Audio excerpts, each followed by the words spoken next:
Morning, Pallotti. Good morning, Pallotti. Good morning, Pallotti. Good morning, Pallotti. Good morning, Pallotti. Good morning, Pallotti. Good morning, Pallotti. Good morning, Pallotti. Good morning, Pallotti. Good morning, Pallotti. Good morning, Pallotti. Good morning, Pallotti. Good morning, Pallotti. Good morning, Pallotti. I'm Tessa Dobro. And I'm Jody Young. And this is the Pallotti Broadcast. Today is Friday, October 3rd. And first up, we have our segment on new teachers. Crikey, I spotted a teacher I've never seen before. Let's go check it out in its raw natural habitat. 1/5. Okay, what is it? 1/5? Are you recording? And then it's 10. Oh, so I should probably. 1/5? Whoa. Quiet, please. No problem. You guys are so great at being students. You guys are amazing. Thank you for being my students. Yeah, well. Okay, go ahead. What is it? 1/5. Yeah, 1/5. In parentheses. Now let's ask Mr. Beamer how he came across this job. The job, I've known Mr. Palumbo for a long time. I just decided that I really wanted to get into teaching. So I emailed Mr. Palumbo, just wanted to come in, kind of see what advice he could give me. I didn't come in here actually at first for an interview. I came in simply because I just wanted to talk to him. He's been involved with schools and high schools for a long time. So it kind of happened to be that he called me about a week later and said they had a position for me. So that's why I'm here. That's awesome. Now to Christine Mesnard interviewing Mr. Foley. And what's it like being a new teacher rather than being a sub and working in the tech department? It's much better. Being a sub is not the best job, but you know, it's what you got to do sometimes. So it's been good to be a teacher, though, working in the tech department, Mr. Shipman. But it's a lot different. It's better. Katie Lamrand will now interview Mr. Ronhell. What are you looking forward to at Pallotti this year? I'm looking forward to reconnecting with high school age students. It is my favorite age group to teach because I have taught previously in high schools before. And from the first year that I taught high school, I knew that was like my favorite age group. Now over to Ashley Boo with the new service coordinator, Mr. Dalphons. Okay, so how do you like Pallotti? Oh, I love Pallotti. It's a great school. I feel so welcomed here by the faculty, the administration, the staff, and most particularly the students. It's a very special place. I hope you realize that, because it is. I mean that. It's a very special place. Now over to Mr. Murphy, interviewed by Ashley Martindale. And why did you choose math? Okay, so yep, I chose math because it was the easiest for me and it just came naturally. And you know, I understand the ins and outs of it, so I want to share my ins and outs with everybody else. Okay.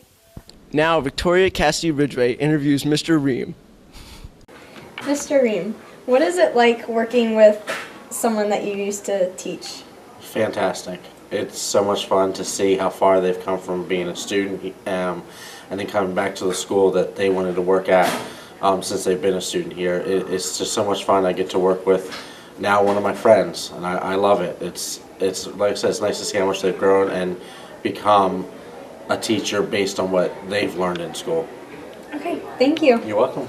Next up are new developing families at Pallotti.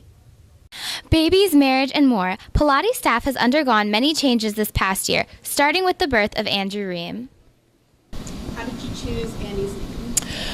As a teacher, it can be very hard to find a name that works, that doesn't remind you of certain students, especially when Mr. Ream and I have been teaching for as long as we have.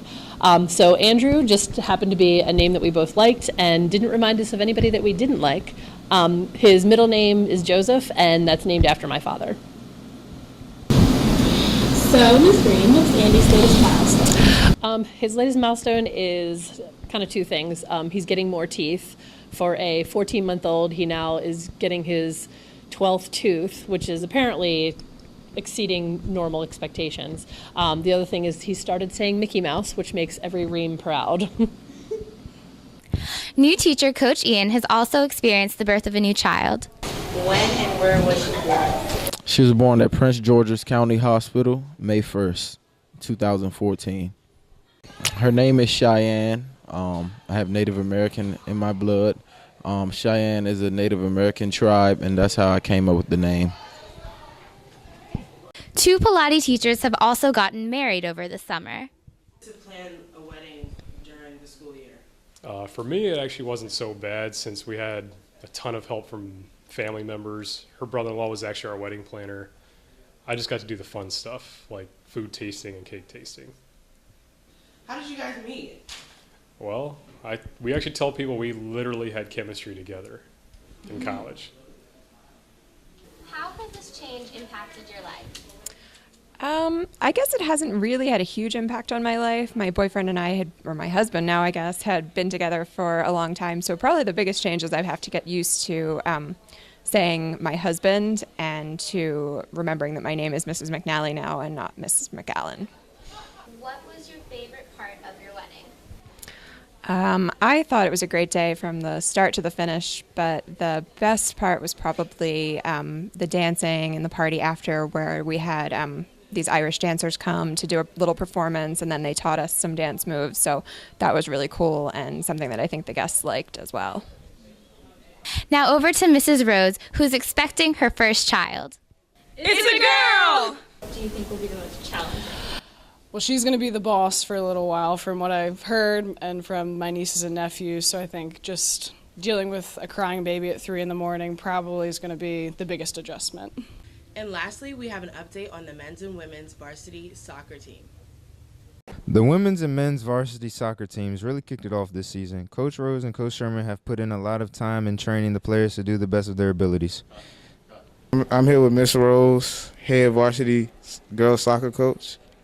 And my first question is, have you changed any of your coaching techniques, and if so, how? They change year to year because you get a different crop of girls with a different skill level. It's the beauty of high school soccer. There's girls from, this is their first season, and I have girls that have been playing since they were 5 years old. So it just varies. We're doing more technical stuff this year, more shooting on goal to get ready for each game. Hey, I'm Lee Shoemaker here with Abby and Quelle. My first question is, how confident are you on the season and why?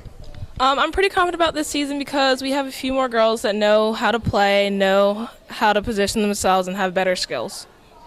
Will McCluskey here with varsity girls soccer captain Sydney Wren Mason. What are your expectations for the season this year? To go to the playoffs and win the C conference. Here we have senior Abby Kelly shaking up some kids trying to make a play. I can't believe it's not butter. The boys had a great victory over Glenelg Country School. Look at those moves by James King. Amazing. I'm Nick Jacob here with head varsity men's soccer coach, Mr. Sherman.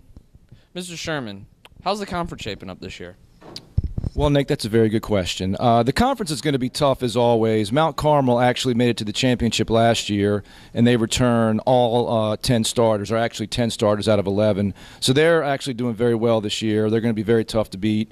Key is going to be tough. Indian Creek, the whole conference actually from top to bottom is pretty tough, but we're just hoping to maybe make it in the top 3 or 4 and then get into the playoffs and then hopefully make a good run once the playoffs start.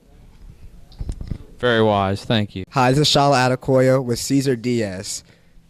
Cesar, how does it feel being varsity captain for the men's soccer team? It's a lot of responsibility. You gotta help your team out, get the dub. I'm Cole Murray here with James Kang, captain of the men's varsity team. James, what do you think it's going to take to get to the playoffs this year? I think we just got to keep playing hard, play like we practice every day, and just got to keep trying hard. Yeah. Right. If you would like to order a Letterman's jacket, men or women's, now is the time. Orders must be placed and paid for by Monday, October 20th, 2014. No exceptions. They will be here before Christmas. Jackets can't be returned or exchanged for another size, so please try them on first. Ms. Hanahan will have samples to try on. Jackets are wool and leather. They can have their names and years embroidered on them. The total cost of the jacket is $220. Order forms are available in Ms. Hanahan's office. If you drive to school, you must register your car. Friday, October 3rd is the last day, and then the prices go up to $20. And this concludes your morning announcements.